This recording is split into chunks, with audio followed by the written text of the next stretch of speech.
Cette année, les directeurs nationaux des œuvres pontificales missionnaires se réunissent exceptionnellement à Lyon pour leur assemblée générale annuelle.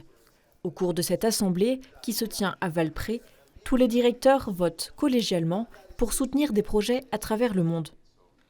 Ces projets financés par les OPM sont variés car les besoins de la mission sont différents selon les zones géographiques. Nous avons eu la chance d'avoir un bon nombre de nos projets qui ont été retenus et qui seront financés au mois de novembre.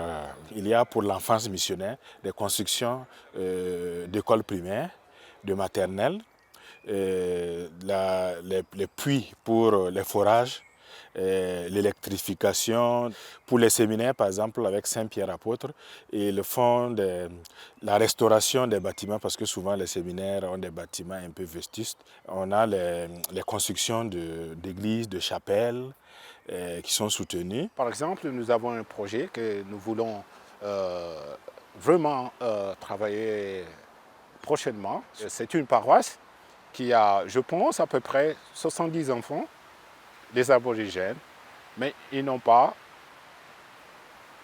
la catéchèse. On a cherché par-ci, par-là de trouver un jeune catéchiste, non. Alors, ce que nous faisons, c'est qu'on les connecte à une catéchèse qui se passe à Taïwan, disons à Taipei, par l'Internet.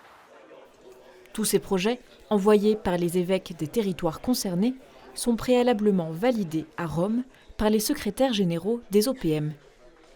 Après une évaluation selon la demande, et aussi en considérant la situation du pays et aussi les coûts, parce que les mêmes projets peuvent avoir des coûts différents s'il doit être réalisé en Bangladesh ou au Nigeria. Les différents projets ne sont pas attribués selon le succès dans les médias ou sur les réseaux sociaux, mais selon un discernement ecclésial pour chacun des 140 pays représentés.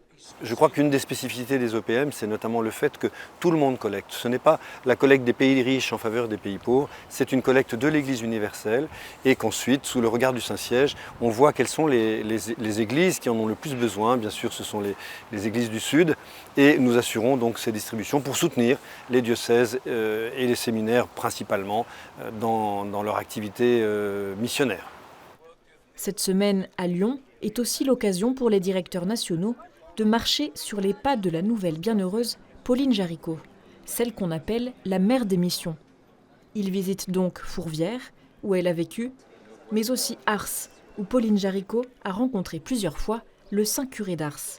Je suis très heureux d'être à Ars aujourd'hui, sur les pas de Pauline Jaricot. Je sais qu'elle venait ici se confier au saint curé d'Ars, qui avait une grande capacité d'écoute, de compassion et aussi de discernement et de regard de foi. Je pense qu'elle a donc été dans la vie de Pauline Jaricot un précieux conseiller et un soutien spirituel exceptionnel sûrement. Donc c'est un peu ce lien d'amitié qui a été entre elle et lui que je viens voir un peu comment on va nous célébrer ça ici en étant avec 120 pays représentés. Vous savez que Pauline Jaricot est revenue de Rome avec des reliques de Sainte Philomène et ils ont échangé dessus et il a une dévotion pour Sainte Philomène à tel point qu'il disait, quand on venait le revoir en disant « Merci, curé d'Ars, de m'avoir sauvé », non, allez demander à Sainte Philomène. Au cours de la messe à Ars, ces prêtres venus du monde entier reçoivent une réplique de la croix que Saint Jean-Marie Vianney a offerte à Pauline lors de leur dernière entrevue. Not just remember this visit here in Ars, but also be always a motivation to be missionary.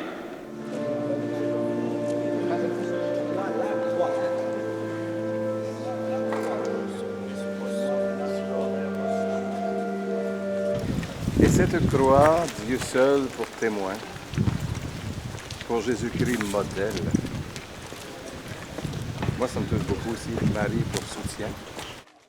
Ces visites permettent aux directeurs nationaux de redécouvrir les origines des OPM et l'intuition de Pauline Jaricot, il y a 200 ans, de lancer la collecte d'1 sou par personne pour soutenir les missionnaires avec l'œuvre de la propagation de la foi. L'idée d'une simple laïque au XIXe siècle qui rayonne aujourd'hui dans le monde entier. cette vie de Pauline et le fait que son œuvre, avec le petit sou qu'elle demandait, est devenue maintenant une réalité universelle qui aide l'Église universelle, c'est un miracle. C'est vraiment la main de Dieu qui a agi à travers cette personne. Donc je trouve que c'est très important pour nous de revenir à ce charisme et de se concentrer aussi vraiment sur l'évangélisation. Dans l'océan Indien, il y a des défis énormes par rapport à la mission. Et parfois, en regardant tout ce qu'il y a à faire et aux pauvres moyens dont nous disposons, on a peut-être envie de se laisser aller, de se décourager. Mais après, en venant sur les pas, en marchant sur les pas de Pauline, en entendant, en écoutant les témoignages des uns et des autres, cela me donne beaucoup d'espérance, beaucoup de force pour faire ce qu'il y a à faire. Point culminant de la semaine, la messe de béatification de Pauline Jaricot à Eurexpo. We grant the faculty that the venerable servant of God, Pauline Marie Jaricot, lay Christian, founder of the Society for the Propagation of the Faith and of the Living Rosary for the support of the missions, true disciple of Christ, witness attached to the primacy of God and to human dignity, be henceforth called blessed, and that she may be celebrated on the 9th of January of each year.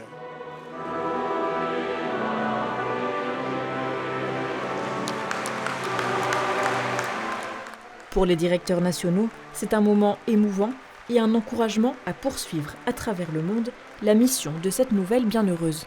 C'est vraiment une grande joie, un grand encouragement et nous croyons qu'à travers Pauline, nous allons tirer des grâces missionnaires, des grâces d'amour réellement.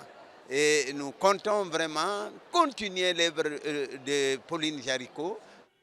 Aujourd'hui, 1100 diocèses sur les 5 continents reçoivent l'aide des œuvres pontificales missionnaires pour soutenir leur mission d'évangélisation à la suite de Pauline Jaricot.